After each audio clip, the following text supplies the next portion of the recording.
Julianne. I'd like to pose a question on behalf of the protesters and people who engage Scientologists on the streets or have Scientologists in their family because I think that could be helpful for them. What questions or phrases would you recommend people using on signs or in a discussion to plant that seed of doubt? What should people have said to you when you were still in Scientology to get you to think about it more critically? Thanks for the question, Julianne, and this is a real good one and an important one. I've said in the past, because I have addressed this before, that there isn't any one-shot question that's going to work for everybody. Again, context matters. You're talking to individuals. Every single person gets into Scientology for their own reasons, and they stay in Scientology for their own reasons. The structure and the authoritarian, dogma and all of that reinforce the beliefs and ideas that the person generates themselves, and that's why they stay, you see. And it gets, I just sort of, another way of putting this is, they get out when they can't sustain those ideas or beliefs anymore. And so what you're asking for are questions or comments or something you can say that will take a direct attack on those things. And that's really hard to do on a broad general basis because of the individuality of everybody's ideas and beliefs. That all being said is sort of some whatever kind of disclaimer. I did write some questions down because I thought, well, what would have appealed to me? And what do I think if I was going to go do a protest, would I put on signs?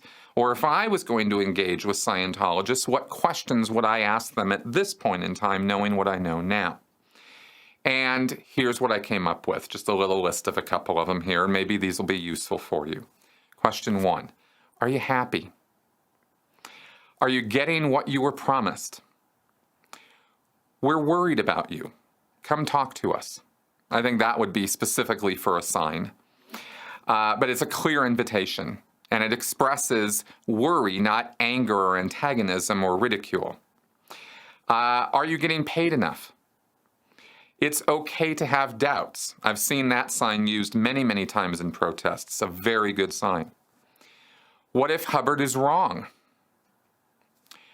Where's all that expansion? Okay, that's a little bit of a dig, but it's a good one because it speaks to them as Scientologists, because the word expansion in Scientology is a key important word. It's used constantly and is constantly reinforced in their messaging that, we are expanding. Scientology, 5.4x expansion, blah, blah, blah, right? Love that word. Why aren't you St. Hill size yet? Along a similar vein. And your ideal org is awfully empty, isn't it?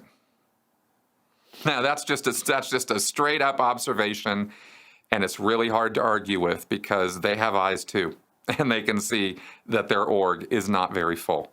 And in fact, that's a big button for a lot of Scientologists because a lot of them have paid a lot of money on faith with the idea and promise that by paying all that money, their church was going to be St. Hill size, expanding, and very, very full, right?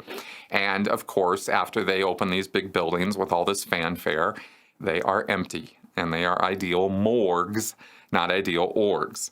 But don't say that to Scientologists, because ideal morgues is just what they call joking and degrading, or J&D. And that's something that they're easily able to just, I don't have to see that, I don't have to hear it, and they shut down right away. What you want to do is give them something that is going to get through to them before they shut down, or get to them in such a way that they don't want to shut down. So those are some of the best ideas I could come up with off the top of my head. Maybe if I gave it more thought, I'd come up with some more, but I hope those are helpful.